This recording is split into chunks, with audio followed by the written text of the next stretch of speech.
Greetings. This is Rosalind Parks with National Network View News. Tonight, Global View contributor Brian E. Muhammad, Final Call news writer, will discuss 20 years of war in Afghanistan and the Honorable Minister Louis Farrakhan's October 2002 letter to President George W. Bush regarding America's warmongering. Medical contributor Dr. Akili Muhammad will discuss public concerns about the COVID-19 variants and future strains and mounting evidence that vaccinated people are the spreaders. Later in the show, Sister Collette will discuss food preservation and canning techniques. Before we delve into the top news, let's do a recap of the current events we've recently covered. Recently, I spoke with Global View contributor Brian E. Muhammad, Final Call news writer, who discussed the fear and uncertainty in Afghanistan as U.S. troops depart. Can you give us some information as to what is happening in Afghanistan? Wow. Well, the United States have just removed themselves from Afghanistan. And I would really say they were put out of Afghanistan as the latest empire that lost a war. Afghanistan is known throughout the world as the graveyard of empires. And the United States went in 20 years ago, as we know, and it has now come out defeated, deflated, and it's going to be a new chapter for Afghanistan, but certainly another chapter in terms of how the U.S. government is going to handle this public embarrassment of such a loss. Sister Sherry Muhammad, founder and director of Asiatic Minds Online School, and Sister Kimberly Muhammad, English instructor, discussed how Asiatic Minds English class will improve students' communication skills and English language proficiency. As Asiatic Minds curriculum and courses help students develop the necessary skills and abilities to build a bright future, how important is it for English language proficiency in students' success? Once again, thank you for having us, Rosalind. And it's absolutely important, the proficiency of language, because after all, we were tricked by the English language into slavery. And so in order for us, our students, to progress in any subject that they want to do, they must understand and be proficient in the language in which they speak. That way they can articulate their thoughts properly, their feelings and emotions, and they can also understand others and be able to pick up on the nuances if there is something not quite right and incorrect words are being used. So it is absolutely important, that proficiency piece. Weekly contributor Dr. Akili Muhammad updated us on the latest information regarding the COVID-19 pandemic, its variants, and its impact. Okay. Now, how did ivermectin even become a COVID medicine? Yeah, there's a thing in medicine that happens on a frequent basis where during testing, we will find that a medication may have a side effect, or a medication may have something that it does different than what we thought and what the idea was from the medication from the beginning. And that is something that has happened. The medication is being used. I don't know the story on how it started, but the medication, as the clip said, and of course, I'm not a veterinarian. I've never used it for animals, but I have used it in the past for people that have had parasites. And we're not talking about parasites on a level like people typically talk about on social media, but I mean literal like worms and things that people have in their bodies, which is not common. Okay. But I've used it for that. And they found that it has anti-inflammatory as well as antiviral properties, which are both very important things when it comes to fighting COVID-19. On I Have a Testimony, NNV News anchor Willie Muhammad's guest was Sister Amina X, an educator, art activist, and a member of the Cultural Revolution, who also teaches at MUI. Sister Amina X discussed being of Chinese descent and the guidance she offers others as a member of the NOI, the attacks against members of the Asian community, false ideas that exist about Asian and Black communities, and more. Can you briefly share a little bit more about the letter that Mao Zedong that he wrote? Yes, it was an 11-page telegram. At that time, Mao was fighting classism. He did not believe in, the working poor being really poor. He wanted equality, and he found an alliance or found parallel movements with the Black American Civil Rights Movement as fighting against injustices and the poor taking advantage, or the rich, taking advantage of the poor. And so he believed that if we support the Black movement in America, we can free all oppressed people all around the world. So he supported the Most Honorable Elijah Muhammad in uplifting Black people in America. Sister Amina X also discussed her work as a cultural revolutionary, teaching students at MUI. How did your love for art first begin? My grandmother was an art teacher in China. And so when I was a little girl, when she told me stories, she would draw them out while she was telling me the stories. So I literally saw stories come alive right in front of me. And I saw the power of storytelling. I saw the power of images. So that was deeply ingrained in me as a young girl. And it has guided my career, it has guided my spiritual path. Art to me is the process of spiritual cultivation. And so I see the Honorable Minister Louis Farrakhan as one of the greatest artists I have ever met. It is in the way that he teaches, it's his as a musician, so yeah, art has been a guiding force in my life that Allah has been communicating to me through. Sister Sherry Muhammad, founder and director of Asiatic Minds Online School, and student minister Daniel Muhammad, Asiatic Minds chess instructor, discussed how chess class will benefit students. Now, can chess help improve Asiatic Minds students' level of focus and concentration in class? And if so, how so? Absolutely. Well, in public and charter schools, one of the biggest issues is that they say that our children are very impulsive, that we don't know how to behave ourselves, we have no self-control or discipline.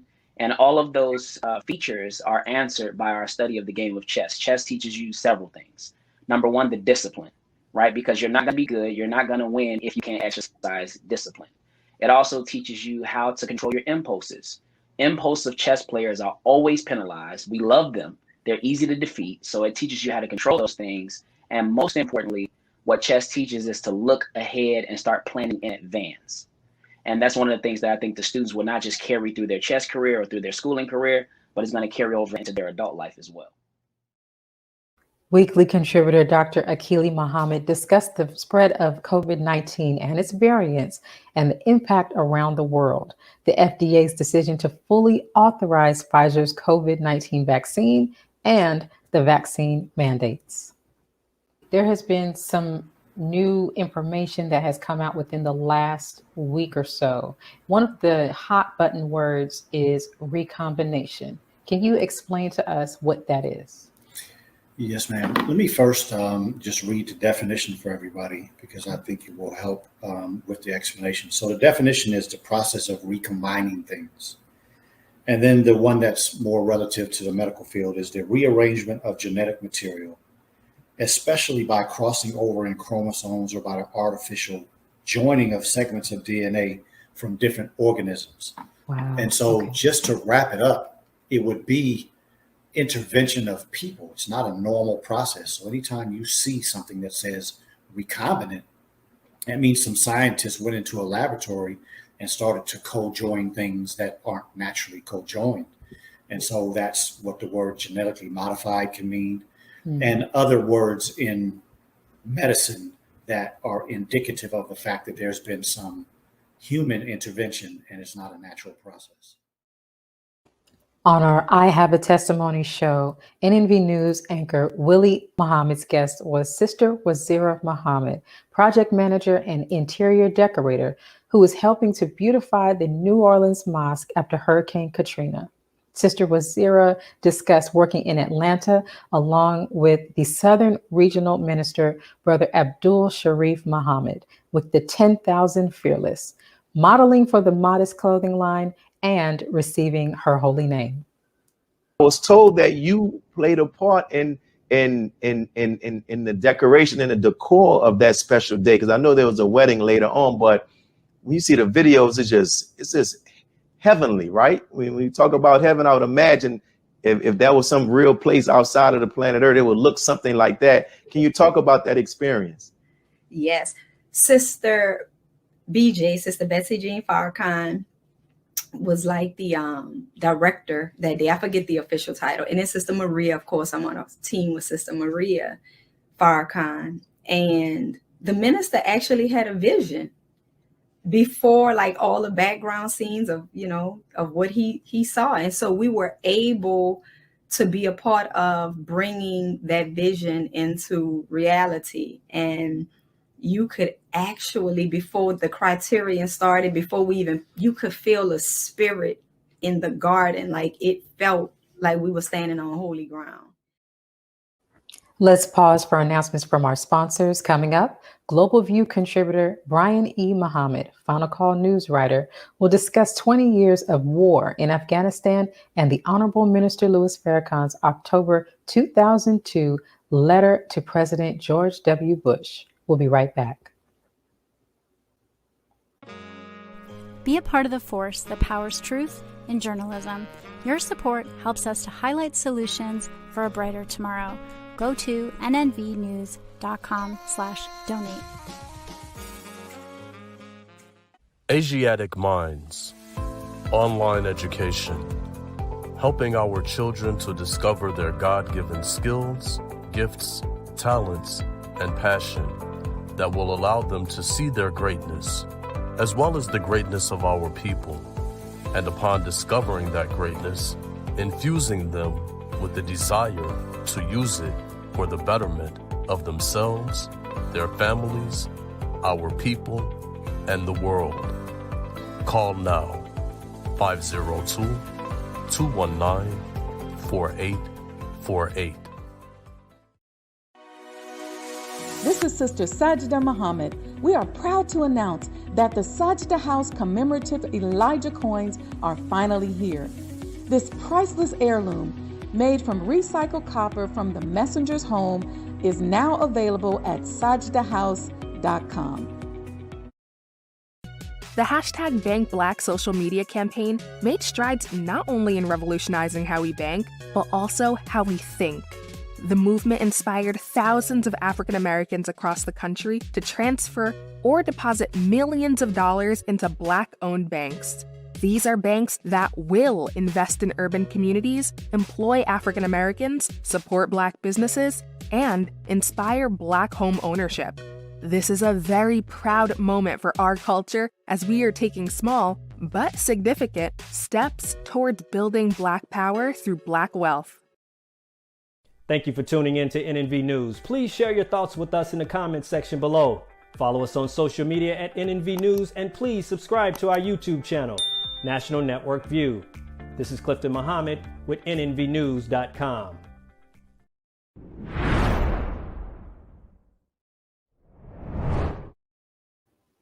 As America's 20-year occupation of Afghanistan ends, there are many who question whether America's war in Afghanistan was doomed from the beginning. Joining us to discuss is Global View contributor and Final Call newspaper staff writer, Brian E. Muhammad. Greetings, sir. Greetings, Sister Rosalind. Thank you. Yes, sir. After the bombing of the World Trade Center in New York, then President George W. Bush accused the Taliban of sheltering Osama bin Laden, Al-Qaeda, and they also claimed that they were responsible for the tragedy. After 20 years of war, was Bush's allegations ever proven?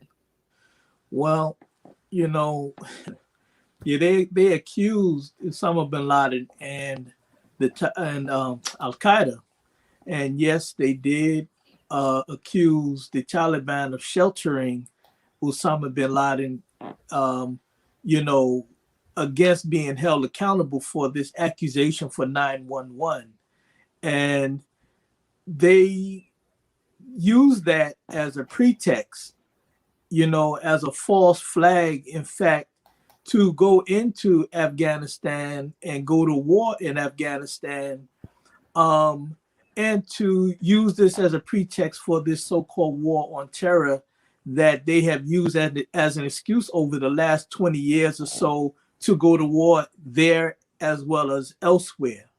But at the time, if we go back in history, the Taliban actually was cooperating with the Bush administration. They just said that we just present us the proof that bin Laden did this and we will help you capture him. This was the claim. And George Bush, in his arrogant white supremacist way, said, we're not negotiating with you, and decided that war was better than negotiating and keeping the semblance of peace, especially after the drastic events that took place a month before in New York City. Well, in October of 2002, the Honorable Minister Louis Farrakhan wrote a letter to President George W. Bush. Did Minister Farrakhan warn President Bush in that letter? You know, the Honorable Minister Louis Farrakhan, as we've been mentioning, is a faithful warner from God. And if we're correct, and we are correct, that he's a faithful warner from God, inherent in warning is a mercy.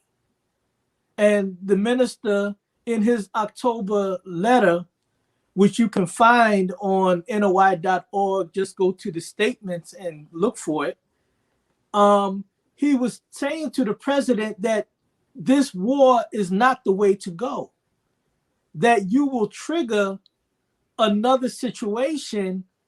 And if you don't listen to advisors, because there were advisors who was also, even though America was all up in arms and they were saying we must get these terrorists for 9/11, there were also voices of reason saying that war is not the answer. And the minister was one of those voices to say peace. And he warned him that as people, as past leaders who did not listen to voices of reason, they ended up losing the credibility on the world stage. And this is exactly what we see happen 20 years later. And all of the bloodshed and killing later, America is on its own on the world stage with no credibility, no trust, and all loss of friendship.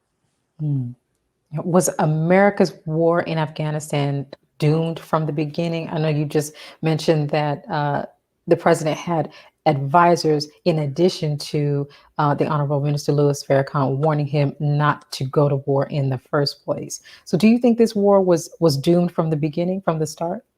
I think it was. You know, you will not be successful on the premise of injustice and lying.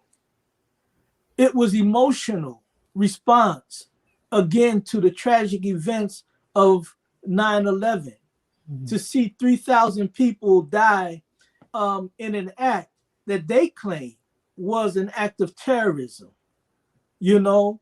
So people were in pain. People were in a very emotional state, and you don't make good decisions in an emotional state. But they knew better, because there were other things that were going on the world stage that gave them cause to want to go to war.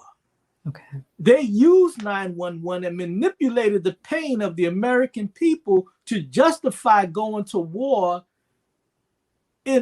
for reasons that was really selfish and not so much to go after bin Laden and terrorism and all of the so-called noble reasons. And they don't tell the American people why they were there in the first place. Why were you there for 20 years? You know, when Al-Qaeda was depleted and the Taliban, if you say that they were the problem, they were finished in 1 year or 2 years into the war. Bin Laden was supposedly have been killed in 2010 or 2011. But my point is, the reason why you said you went there, you accomplished. Why did you stay? Why did you stay? Now, in those 20 years, why was there never a thriving economy built in Afghanistan? Because the whole interest was to go to war to hopefully control the benefits that are found in Afghanistan and in that region. It's a very rich resource region. It was the oil there. There's all kinds of mineral resources that the world community especially have interest in. So they had no desire to build up Afghanistan's economy. And then what happened by the time now you get 20 years in and this thing comes to an end, so-called, comes to an end, the whole economy, they created a situation of dependency of all of the governments up until the very last one that America propped up. It was America's money that kept that going. And so when America decided and finally realized we lost, we got to get up out of here, the money goes with that. And so that's the dilemma that we see right now in Afghanistan. Okay. America left with the bag. Now, if the United States doesn't stop war making and exit the Middle East, from what I understand, we're there in a certain capacity in a few places. Will it be a final showdown? This is the great warning from the Honorable Minister Louis Farrakhan, that if you don't cease and desist, you are placing yourself into a position where you will end up in the war of all wars. And that is called Armageddon in the scriptures. And when you enter into Armageddon, you're going to leave here in the thousands and you're going to come back in the tens. In the tens, not 10,000s, in the tens. And so, yes, that is the thing that the Honorable Mr. Louis Farrakhan is trying to avert in his warnings. He doesn't want to see America destroyed. If America can have an extension of time, that will be better for her. But she keeps doing these acts that is putting her clearly into not the pathway of enemies around the world, but in the very pathway of God himself. And God is in it for, God is an all taker. He's not, he ain't trying to get you, he owns everything. He will wipe you from the face of the earth. This is your next step, America, if you don't stop. Yes, sir. Now, are more and more nations turning away from America and essentially becoming enemies instead of allies? Yes. And this last fiasco in Afghanistan is the proof that when the United States decided to leave and get out of there, the rest of them only was in Afghanistan, England and France, and the rest of them were only there in support of America and its so-called war on terror. So now when you leave and America was the only one that lost treasure and blood, her brothers in Europe lost treasure and blood. So America is not a trusted entity on the world stage now. And so, yes, she has lost friendship, and they have no more kind of, they don't see her in any real credible way any longer. It's finished. Hmm. And very quickly, Brother Brian, we've seen recent news outlets report different images of the Taliban takeover and so forth. Do you think there's a likelihood of more death following this 20-year war? Oh, yeah, because in that region of the world, they were always vying for influence and power. Okay. See? So you got all these groups whose only containment was because America's air raids and Europe air raids were there to hold them at bay. So now that America realized it's a lost cause and we're out of here, and the rest of them said we out of here. Now it's left for them to fight with one another as they have always did. Mm-hmm. See, it's just like what they did in Libya. Brother Gaddafi held these forces at bay. But when they decided to eliminate him and use some of them to do that, it opened the door for them to do what they have always done and into this acute tribalism and fight. So yes, there will be civil war, mark my words, and America is not finished. Because this, because she said, okay, we're out of Afghanistan in that way, but we still have our fight on terror.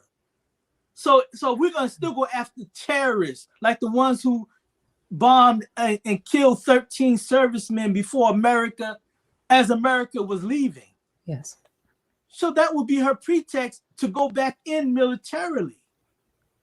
It's a sick thing, and that's why she has to be warned. Stop the madness. If you want to live, if you want to have a future, stop the madness. Yes, sir. Brother Brian, as always, we really appreciate your insight on the happenings around the world. We look forward to speaking with you again next Tuesday. Thank you. Thank you, Sister Rosalind. Yes, sir. Let's pause for announcements from our sponsors. Then, medical contributor Dr. Akili Muhammad will update us on public concerns about the COVID-19 variants and future strains, as well as the mounting evidence that vaccinated people are the spreaders. We'll be right back. Be a part of the force that powers truth in journalism. Go to nnvnews.com/donate. Worldwide, 24 hours a day, 7 days a week. Download the Final Call Radio app and take us everywhere. On your phone, on your computer, on your tablet, on Instagram, Facebook, and Twitter. You can also log on to finalcall.com and click the Listen Live button or finalcallradio.com. Final Call Radio, the official voice of the Honorable Minister Louis Farrakhan and the Nation of Islam. Please share your thoughts with us in the comment section below. Follow us on social media at NNV News, and please subscribe to our YouTube channel at National Network View. I am Anissa Muhammad with nnvnews.com.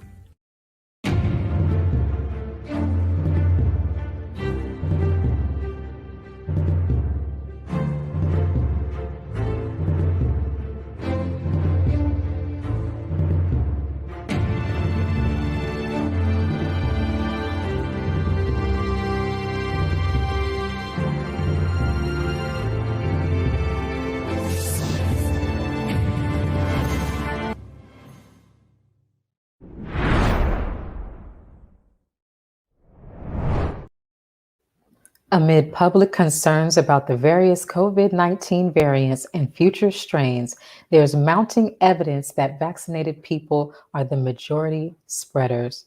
Joining us to discuss this in more detail is medical contributor Dr. Akili Muhammad. Greetings, sir. Greetings, ma'am. How are you? I'm fine. Thank you, sir.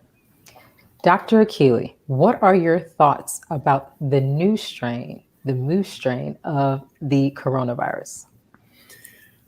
Well, my thought initially is that it's propaganda to continue to talk about these different strains. You know, it's pretty common information for the general public that every year there's probably a different strain of the flu. And most people know that, if you get a common cold, it's a different strain than you got the last time you got it.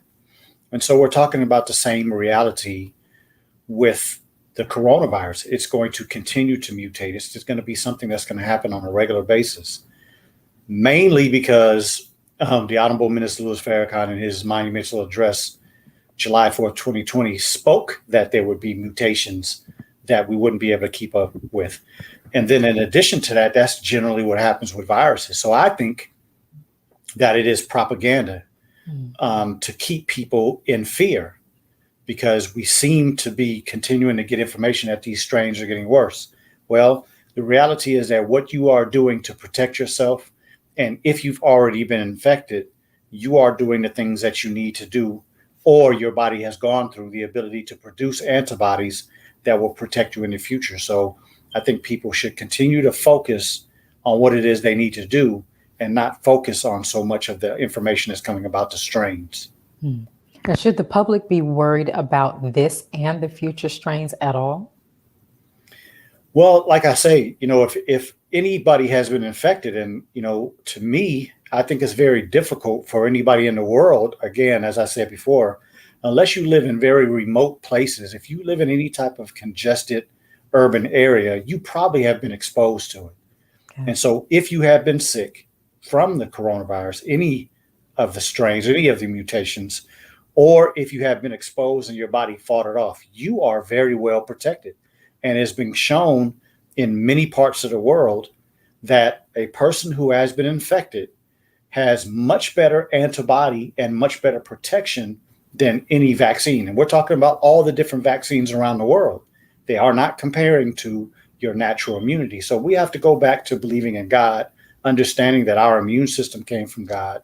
So if you do the things that takes care of that, or you've been infected and you got over it, you're protected. So, fear should go down, not being careful, continue to be careful, but fear should go down and our confidence should go up that we're going to be okay if we continue to do the right things and protect ourselves. Now, there's mounting evidence that that vaccinated people are the majority of the spreaders of the Delta strain. Yes. Does that concern you?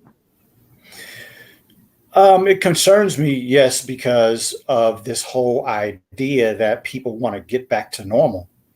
And like we saw, when the numbers dropped in June, people went back to normal to these, concerts, these sporting events, and just different parties and, vaccinated parties, with all those type of things. And we're looking at the reality of people dropping their guard. So the number of cases that we have across this country and in other places of the world was because people thought that vaccination was a solution. And now we're seeing that vaccination is not the solution. It's the major problem at this point. And it's been proven again in many parts of the world with many scientists saying that it is the vaccinated people that are spreading this Delta variant more than any other part of society. And of course, we know in this country, the unvaccinated were blamed, but that's just not true. Right. And what have these new occurrences done to healthcare workers' confidence in the vaccine? Well, I think that a lot of people in the healthcare field are 100% committed to it and they believe in it. And so as I speak to some of my colleagues around the country, some of them are just absolutely pro-vaccine because they're seeing a lot of people in whatever avenue of the field that they work in. They're seeing a lot of unvaccinated people get sick. And then you have others that say, I'm seeing maybe more vaccinated people sick than I am unvaccinated people. So they, of course, don't have confidence in the vaccine.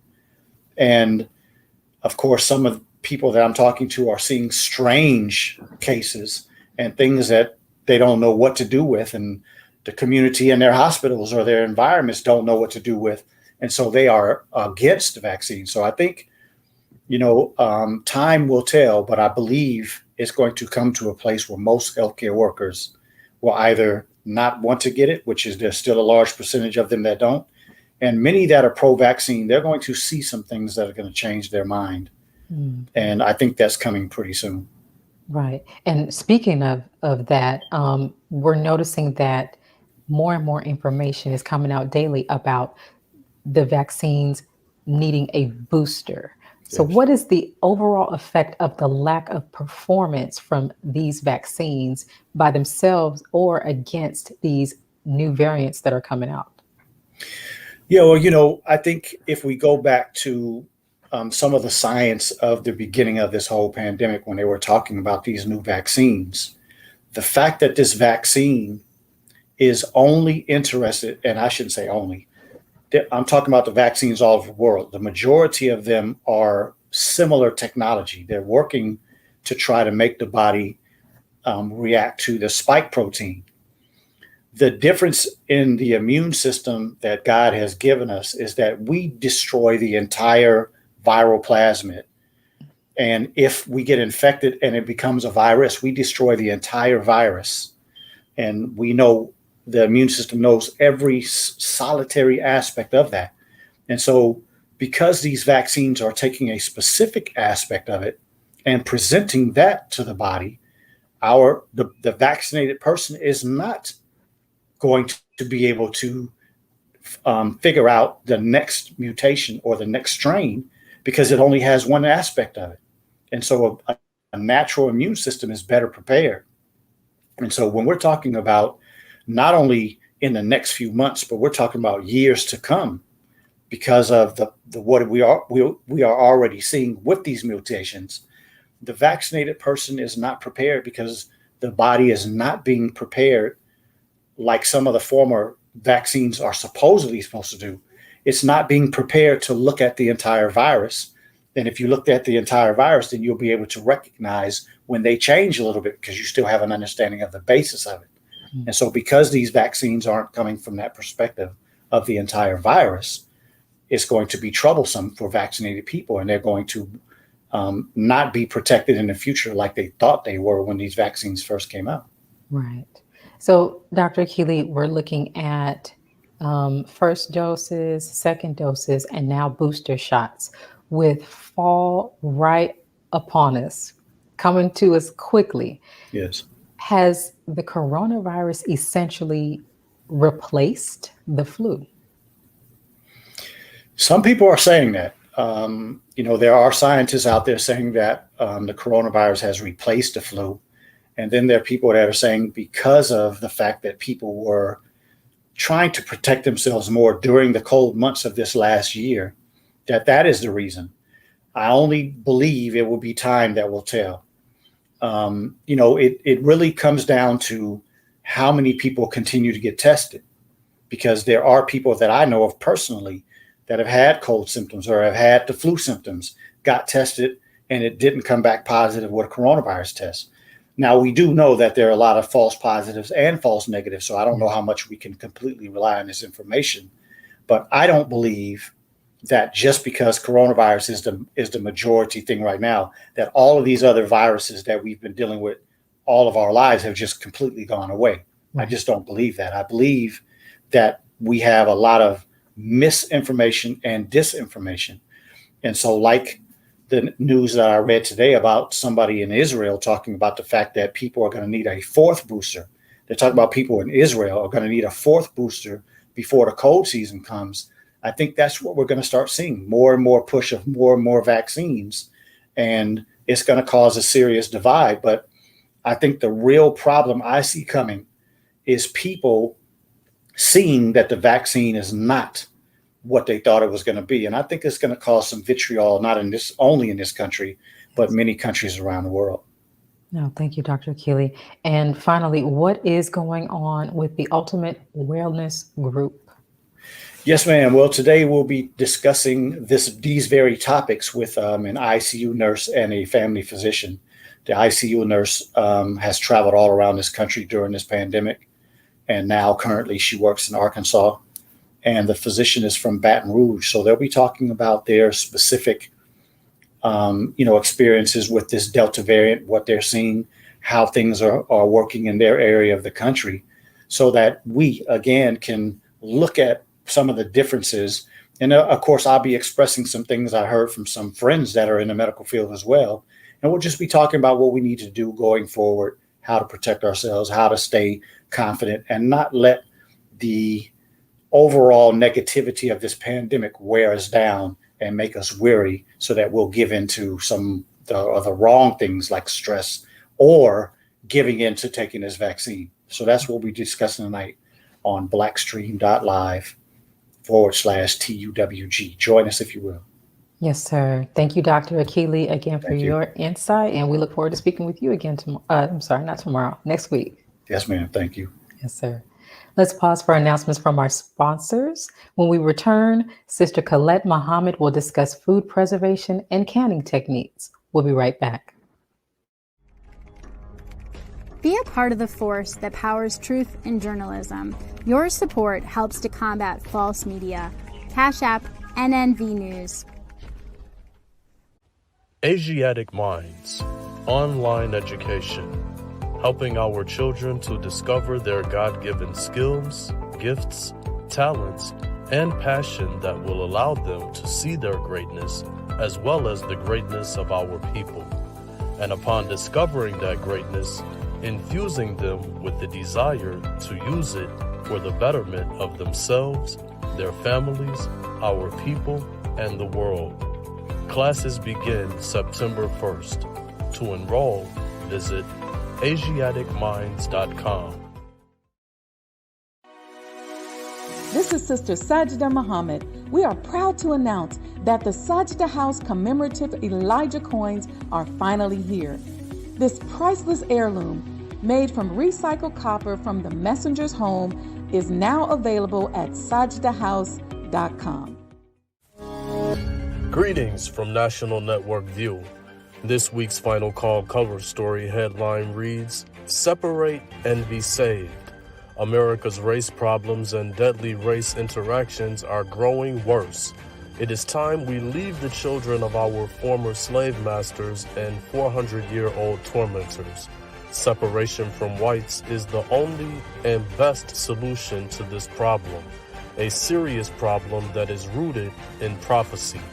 This FCN volume number 41 edition middle page article by the Honorable Minister Louis Farrakhan is entitled "A Case for Separation." To read more, subscribe to finalcalldigital.com and tune in to the all-new Final Call Radio. This is the nnvnews.com Final Call cover report. Please make sure you leave your comments and questions in the comment section below. Follow us on Facebook, National Network View, and make sure to check us out on Twitter as well, National Network View. This is Sergio Gutierrez with National Network View, signing off.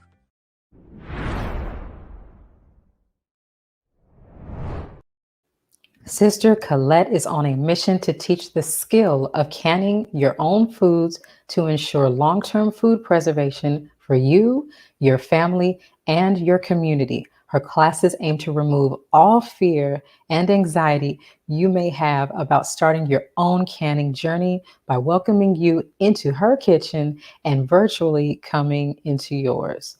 Here with us to discuss further is Sister Collette Muhammad. Greetings, ma'am. Greetings to you. Peace and blessings. How are you, sis? Great, great. Thank you for joining us today. Thank you for having me. Yes, ma'am. Sister Collette, when did you start canning? Okay, one of my favorite questions to answer. Well, to say when I first started canning, I have to qualify how I learned how to can in the first place. So just briefly, I'm an MGT. So I'm a registered member of the Nation of Islam. Okay, and so the sisters, the females in the Nation of Islam, we have 7 training units. And those training units are how to keep house, how to rear our children, how to take care of our husbands, sew, cook, and just in general, how to act at home and abroad. And so approximately the year 2015, 16, around thereabouts, we were in our cooking curriculum. And so the Honorable Minister Louis Farrakhan, who is the absolute head of our class, he gave us the instruction to learn the skill of canning. And so that's how it began. We were in a very intense curriculum. It lasted several months, and we had to learn everything from kitchen safety to how food spoils, the different types of foods, low acid, high acid, before we even touched the canner. Okay. And so we studied that for quite a while, and then we got into it. And so after we actually learned the skill, we had to actually produce a certain amount of jars to actually qualify ourselves to move on. So we learned one thing that's called water bath canning, also known as boiling. We had to learn that skill. After we mastered that skill, we had to produce a certain amount of jars. Then we moved on to what's called pressure canning. Same thing. We had to master that and produce a certain amount of jars. So that's how I learned. And so it hasn't been a long time. So I'm not this person, that's been canning for 20 years on a homestead. That's not me. I'm the person that, like many of us, we're in the class and we're obedient to the instruction that we were given then and that we continue to get today. Yes, ma'am. Now, did your first few attempts at canning fail? What was that like? They didn't fail. And I say that because we were under prestigious guidance. Okay. So the Nation of Islam, we do everything right in the back. And the leadership that we were under is just like that. And we're not, we don't move on. We don't half step anything in that class. And so when you leave that class, you're an expert, you should be. Now your confidence may be down. Your anxiety may still be high. You still may have some apprehension. Okay. But, we were equipped with everything we needed to know to be successful at canning. And so when I was out the class and home canning on my own, I did have some apprehension. I did have some anxiety because now I was alone in my own kitchen, right? I didn't have my captain and my lieutenant there, kind of walking me and guiding me along the way. And so because of that memory that I still have of that, that's where, I know a lot of us still have that. And I strive to help sisters and brothers along to kind of remove that anxiety and fear and apprehension that they have. Yes, ma'am. Now, last year, 2020 hit us hard. We saw lots of lines. For example, at grocery stores, we ran into a few food shortages. Canning is what I would say, and what I'm sure most would consider a survival skill. What inspired you to begin teaching this survival skill? Yes, another awesome question. Yes, so thank you. You're exactly right. 2020, I would say early 20, well, for one thing, once we were given the instruction to learn, the Honorable Minister Farrakhan continuously gives guidance and reminds us to continue to can until we can't. Okay, so the question is, what did God's man see? Why, this is divine guidance we're getting from the Honorable Minister Louis Farrakhan.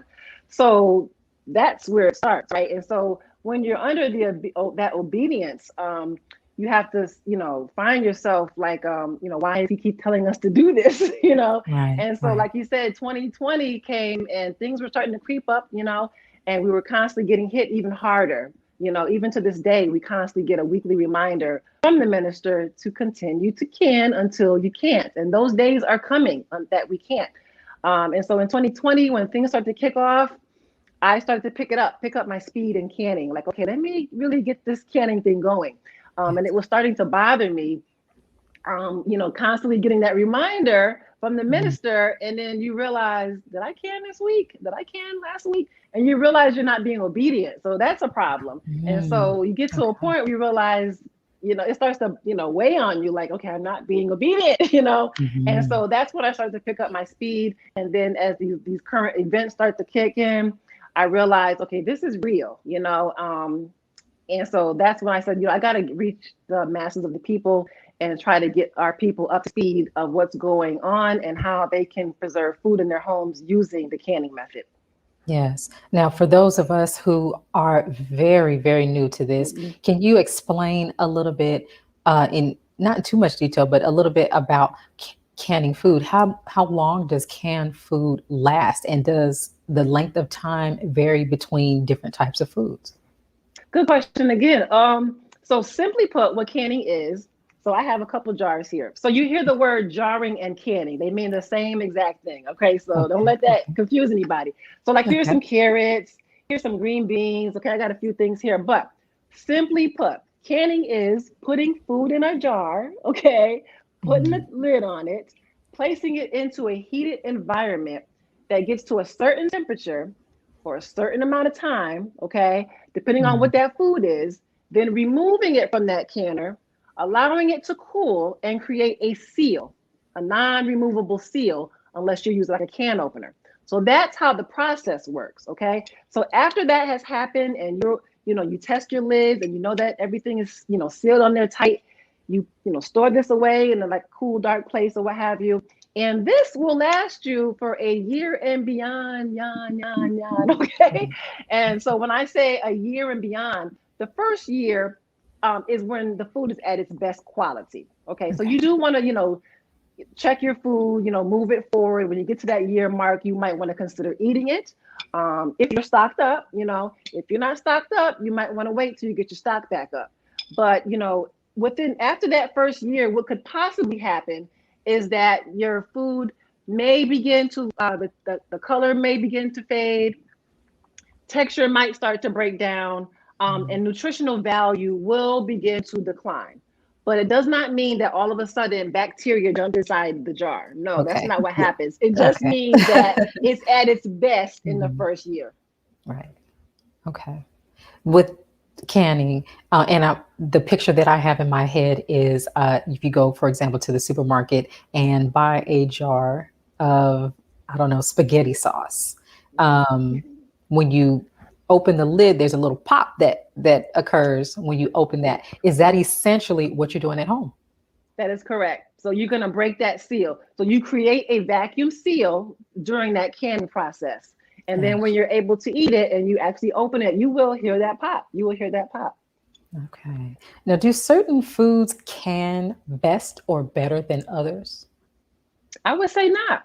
You're going to follow the directions according to your specific recipe, and you're going to be fine. We have two different types of canning method. Well, there's three actually, but the two major ones that are used right now are what's called the water bath and pressure canning. Your water bath method is usually used for your high acid foods. That's going to be like your fruits and sauces and things like that, higher on the acidity chart. So it would fall 4.6 and below on the pH acidity chart.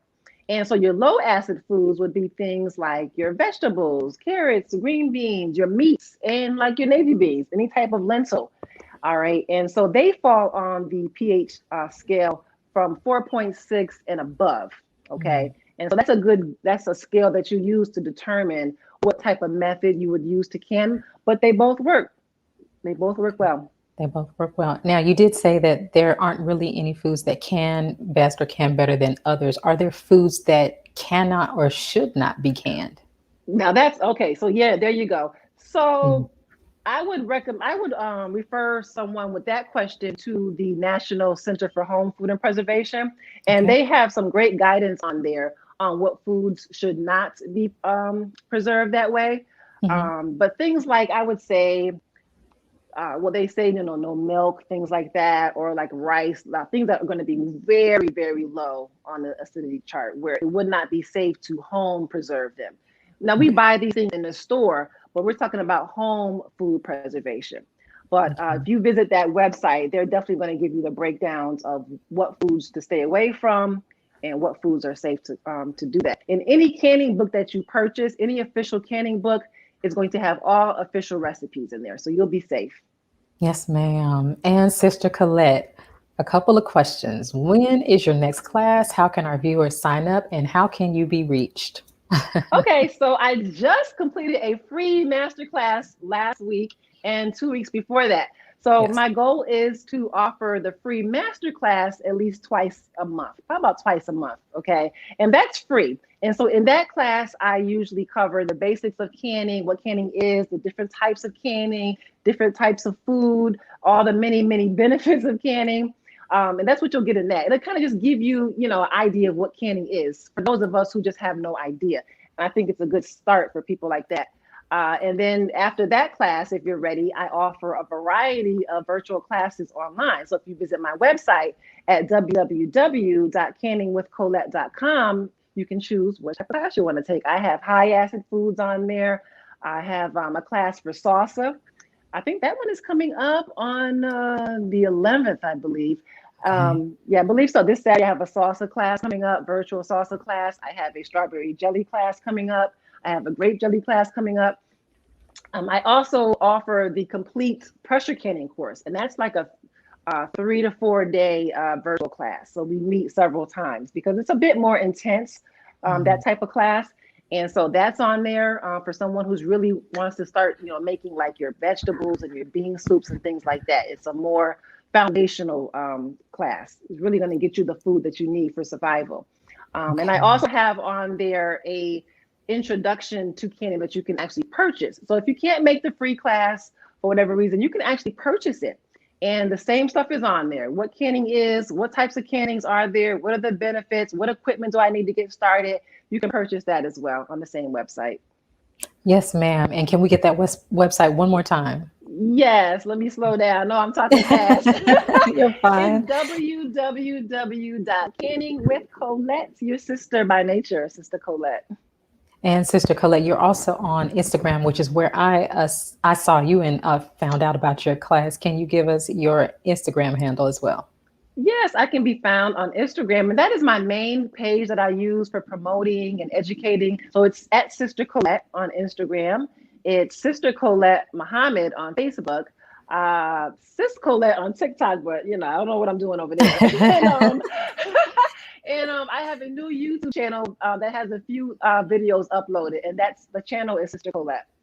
Okay. Thank you so much for joining us, Sister Collette. Thank I you, will sis. be in class. Yes, ma'am. I can't Very wait to soon. see you. Yes, ma'am. Thank you so much for having me. Yes, ma'am. Thank you. And thank you for joining us today and tuning in to National Network View News. Please share your thoughts with us in the comment section below. Follow us on social media at NNV News. And please subscribe to our YouTube channel, NNV News. This is Rosalind Parks with National Network View News. Good night. Be a part of the force that powers truth in journalism. Go to nnvnews.com/donate.